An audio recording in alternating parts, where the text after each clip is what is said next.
Hello, আসসালামু আলাইকুম। Welcome back to my new another blog. নতুন একটা ভিডিও নিয়ে ব্লগটা শুরু করলাম। আর আজকে ব্লগটা হচ্ছে আমি একদম গেট রেডি থেকে ব্লগটা শুরু করছি। আসলে অনেক দিন যাবত এভাবে ব্লগ করা হচ্ছে না। এই ব্লগটা কিন্তু ছিল একদম ঈদের আগে, কুরবানি ঈদের আগের ব্লগ। তো সেই ব্লগটাই আমি এতদিন পর শেয়ার করছি। তো এটা ছিল আমার স্কুলে যাওয়ার টাইমের ব্লগ। আমি স্কুলে যাওয়ার জন্য রেডি হচ্ছিলাম। তো রেডি হওয়ার পর আমি বের হয়ে গেছি। আর প্রচণ্ড পরিমাণে বৃষ্টি ছিল ঈদের আগে, সেটা আমরা সবাই জানি। তো এই তো আমাদের বাসার পাশেই কিন্তু কুরবানির হাট বসছে। তো এই হাটটা কিন্তু এখনও পুরোপুরিভাবে জমেনি। এখানে দুই পাশে হাট, এখানে একটা মাঠ, আর সামনে মেন রোডের পাশেই আরেকটা বড় হাট করা হয়েছে।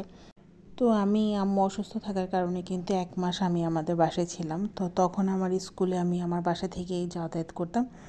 তো আমার বাসা থেকে যাতায়াত করার সময় কিন্তু এই হাটগুলো পড়তো। তার প্রতি বছর কিন্তু এই মেন রোডে যে রাস্তাটি দিয়ে অটো চলছে, এই রাস্তাটাতেই গরু উঠানো হতো। কিন্তু এবার দুই পাশে হাট করার কারণে রাস্তায় গরু হয়নি।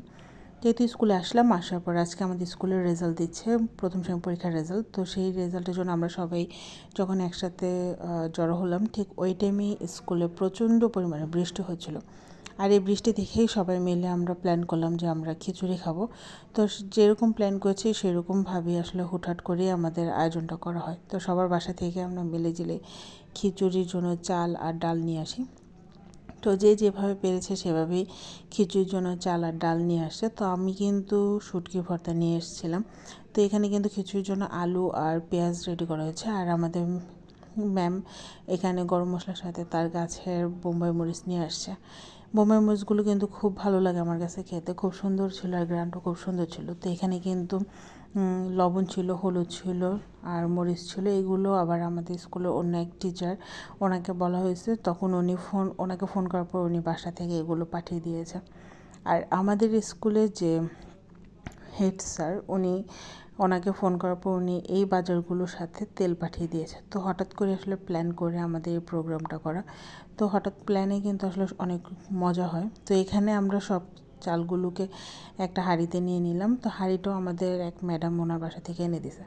তো চালগুলো ধোয়ার পর এখন আমাদের রান্নার কাজ শুরু করে দিলাম। তো প্রথমে সমস্ত রকমের সবজিগুলো এখানে দিয়ে দিয়েছি। তো সবজি বলতে এখানে জাস্ট আলু আর মিষ্টি কুমড়ার সাথে টমেটো অ্যাড করব।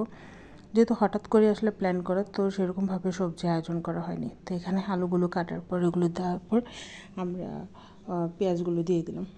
দেওয়ার পর এখন আমরা গরম মশলা দিয়ে, সমস্ত মশলা দিয়ে এখন এই খিচুড়িটাকে মাখিয়ে নেব। আর ওদিকে কিন্তু আমাদের খালা উনি মিষ্টি কুমড়া কেটে দিচ্ছিলো। মিষ্টি কুমড়া কাটার পর ওগুলো কাটার কাজে আমাদের হেল্প করতেছিল।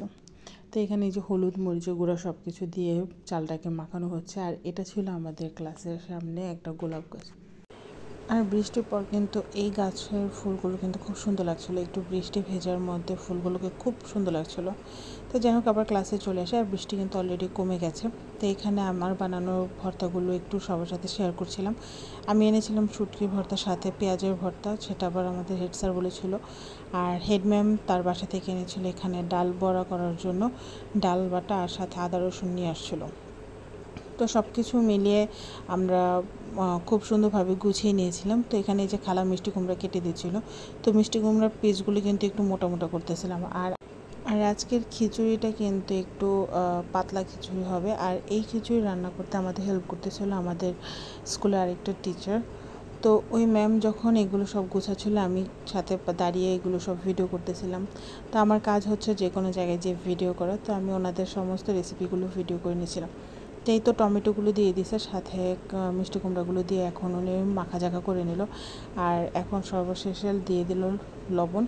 তো এগুলো দিয়ে এখন খুব ভালোভাবে কিন্তু খিচুড়িটা মেখে নেবে। আর পাতলা খিচুড়িতে সবথেকে মজা হয় যখন হাতে একদম কচলে কচলে মাখা হয়, সেটা খেতে কিন্তু অনেক বেশি মজা লাগে। তো তারপর সব কিছু দেওয়ার পর তেল দিয়ে দিয়ে একদম পানি দিয়ে দিয়ে আমরা এখন খিচুড়িটা বসিয়ে দিয়েছিলাম। তো ওদিকে কিন্তু চুলায় খিচুড়ি হচ্ছিলো। আর আমি আমার স্কুলে কিছু ফুলগুলো আপনাদের সাথে শেয়ার করার জন্য ভিডিও করছিলাম। তো অনেক বছর পর কিন্তু আমি এই গন্ধরাজ ফুলটা দেখেছিলাম। যদিও বা এই ফুলটা আমি দেখেছিলাম আমার নানু বাড়িতে, তাদের বাসার সামনে। তো নানুদের সেই গাছটা কেটে ফেলার পর কিন্তু আমি অনেক বছর গন্ধরাজ ফুল দেখিনি। তো আমাদের স্কুলে দেখার পর আমি সেখান থেকে একটা ফুল নিয়ে এসেছিলাম। তো তো এই তো খিচুড়িটা একটু পরপর নেড়ে দিয়েছিলাম যাতে নিচ থেকে লেগে না যায়। তো অনেকক্ষণ পর প্রায় আধা ঘন্টা পর খিচুড়িটা থেকে বলক উঠে আসছে, কারণ চুলার আসলে গ্যাসের পরিমাণটা খুবই কম ছিল। তো আমরা স্কুলের একটা ভাড়াটিয়া বাসাতেই আমরা রান্নাটা করতেছিলাম। তো এখানে কিন্তু খিচুড়িটা বলক চলে আসছে, তো এটাকে বারবার নেড়ে দিয়ে আমরা ঢেকে ঢেকে রান্না করতেছিলাম।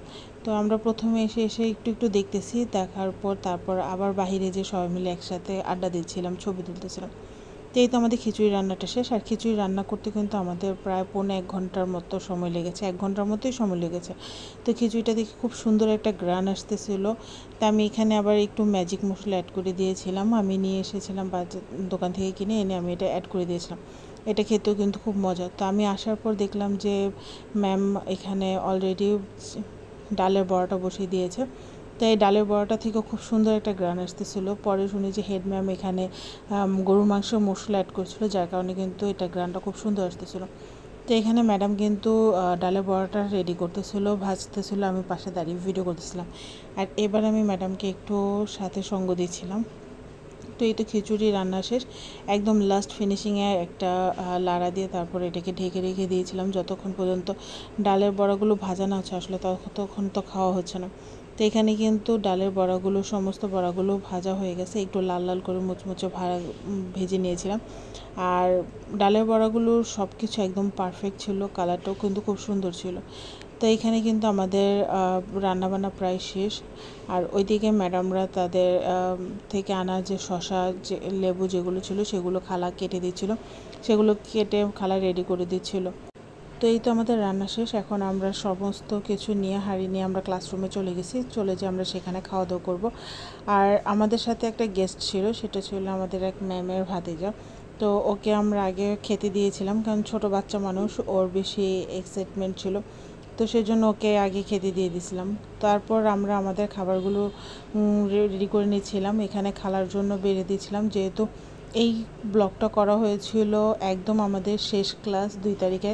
সেদিন খালা আবার চলে যাবে তার গ্রামের বাড়ি ঈদ উপলক্ষে, তো এই জন্য খালাকে আগে দিয়ে দিয়েছিলাম। তো খালাকে একটু বেশি করে দিচ্ছিলাম যাতে খালা সকালে খাওয়ার পর দুপুরেও খেতে পারে, আবার রাতে যাওয়ার সময় খেতে পারে, যেন খালা সারাদিন রান্নাটা আসলে করতে না হয়।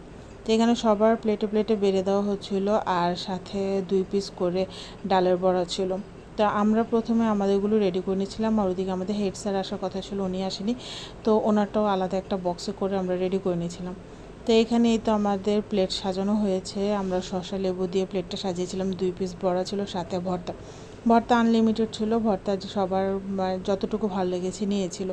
তো খিচুড়িটা কিন্তু অনেক বেশি মজা হয়েছিল, আর ভর্তাটাও নাকি অনেক বেশি মজা হয়েছিল। তো আমি খেতে বসলাম। এই তো আমি টমেটোটা আমার অতটা ভালো লাগে না, কিন্তু আমি ভর্তাটা দিয়ে একটু আলু আর একটু মিষ্টি কুমড়া দিয়ে আমি খিচুড়িটাকে মেখে খাচ্ছিলাম, খুব মজা লেগেছিলো। তো ডালের বড়াটা অনেক বেশি মজা হয়েছিল, খিচুড়িটা অনেক বেশি মজা হয়েছিল। আমরা এখানে খাওয়া দাওয়া করার পর দেন আমরা সবাই আবার একটু একটু করে বাসায় নিয়ে গেছিলাম, কারণ অনেকটা খিচুড়ি রান্না করা হয়েছিল। তো সব কিছু মিলে আমাদের হঠাৎ প্ল্যান করা পিকনিকটা কিন্তু খুব ভালোভাবেই আমরা উদযাপন করেছিলাম, খুব মজা হয়েছিল, আসলে খুব ভালো লেগেছিল। তো আমাদের সাথে নাজমুল স্যার, উনি আমাদেরকে আবার কোক কিনে খাইয়েছিল। তো এই ছিল আমার আজকে ব্লগ, কেমন লাগলো অবশ্যই কমেন্ট করে জানাবেন, লাইক ফলো শেয়ার করবেন, ইউটিউব চ্যানেল থেকে দেখলে অবশ্যই সাবস্ক্রাইব করবেন, ফেসবুক পেজ থেকে দেখলে অবশ্যই ফলো করবেন। সবাই ভালো থাকবেন, আল্লাহ হাফেজ।